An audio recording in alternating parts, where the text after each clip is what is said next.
الحمدللہ رب العالمین والصلاة والسلام علی محمد الامین۔ میرے دوستو، ساتھیوں، آج ایک حدیث آپ کے سامنے لے کے حاضر ہوا ہوں جس میں تکبر کی جو ہے ڈیفینیشن اللہ کے رسول علیہ السلام نے ارشاد فرمائی۔ تکبر کیا ہے؟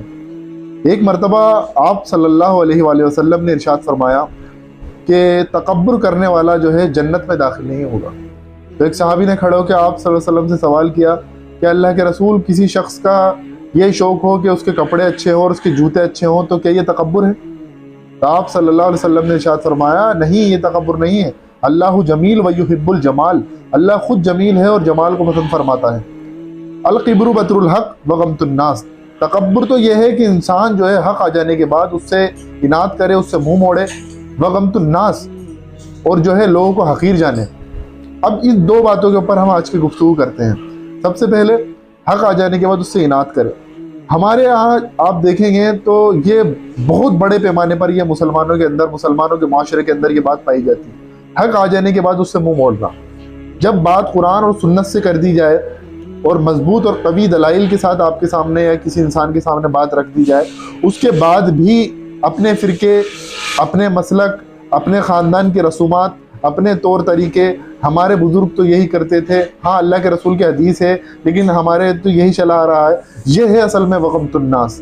جب بات اللہ کے رسول کی اور قرآن مجید سے صاف ہو جائے، ثابت ہو جائے، یعنی قرآن مجید کی کوئی آیت ہمارے سامنے آ جائے، قرآن مجید کی کوئی آیت ہمارے سامنے آ جائے اور کوئی قوی دلائل ہمارے سامنے آ جائے، یعنی حدیث کی کوئی بات ہمارے سامنے آ جائے، تو بس اس کے بعد سر تسلیم خم کر دینا چاہیے، اس کے بعد جو ہے زبان دراز نہیں کرنی چاہیے۔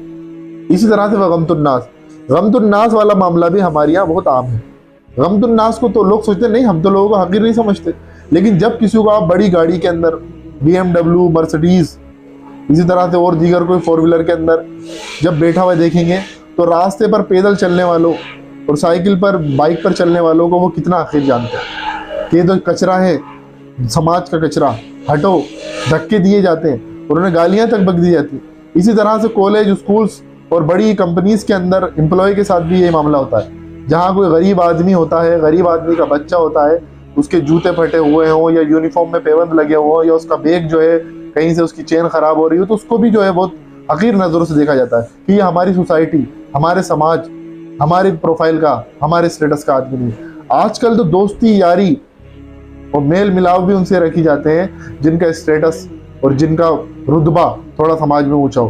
آج کل تقوی کی بنیاد پر، سچائی کی بنیاد پر، عدل انصاف کی بنیاد پر، رحم دلی کی بنیاد پر، اسی طرح سے لوگوں پر بھروسے کی بنیاد پر دوستیاں نہیں کری جاتی، بلکہ دوستی، آج کل دوستی کے پیمانے بھی بدل چکے ہیں۔ اب یہ دو چیزیں جو تھیں، دو صفات، یہ جو الکبر بطر الحق وغمط الناس، یہ ابلیس کے اندر بھی یہی تھی۔ اس نے اللہ تبارک و تعالیٰ سے یہی آرگومنٹ کرا تھا، اسی طرح کی یہی چیز اس کے اندر پائی جاتی تھی۔ آپ دیکھیں جب اللہ تبارک و تعالیٰ نے کہا کہ جب میں آدم کے پتلے میں روح پھونکوں تو سب سجدے میں گر جانا، سب سجدے میں گرے الا ابلیس، ابلیس نہیں گرا۔ کیوں؟ ابا واستکبر، اس نے تکبر کرا، گھمنڈ کرا۔ اور کیا اللہ تبارک تعالیٰ سے کہا کہ اللہ تبارک تعالیٰ، میں تو آگ سے بنا اور یہ مٹی سے بنا ہے، یعنی آدم کو حقیر جانا اور خود کو جو ہے بہت بڑا جانا۔ اور حق، یعنی آپ دیکھیں ہمارے سامنے قرآن مجید کے دلائل رکھے جا رہے ہیں، ہم نہیں مان رہے۔ ابلیس نے اس سے بڑا کام کرا، جس نے قرآن مجید بیان کرا ہے، اللہ تبارک تعالیٰ، اللہ کا کلام ہے نا، کلام اللہ قرآن، اللہ تبارک تعالیٰ کی ڈائریکٹ بات اس نے نہیں مانی۔ جب انسان کے اندر تکبر، گھمنڈ آتا ہے نا، تو وہ ڈائریکٹ رب کی بات سے بھی جو ہے نا، رب سے بھی ڈائریکٹ جھگڑا کر لیتا ہے۔ یہی کچھ ابلیس نے کرا۔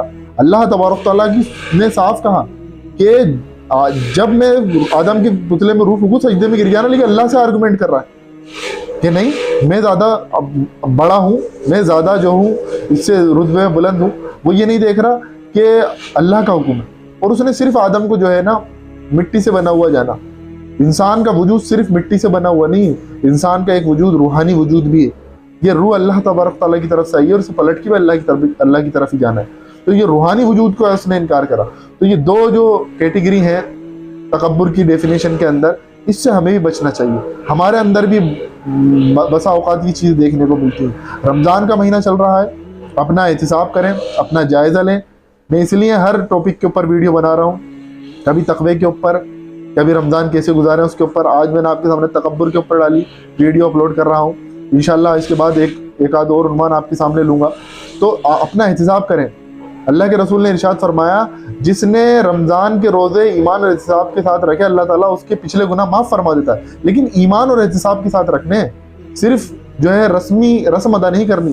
رسم ہماری یہاں رہ گئی, بھوکے پیاسے رہتے ہیں لیکن اپنا جو ہے تزکیہ نفس کا کوئی پلان نہیں ہوتا, کوئی منصوبہ نہیں ہوتا. تو اس کے تعلق سے بھی فکر مند رہیں.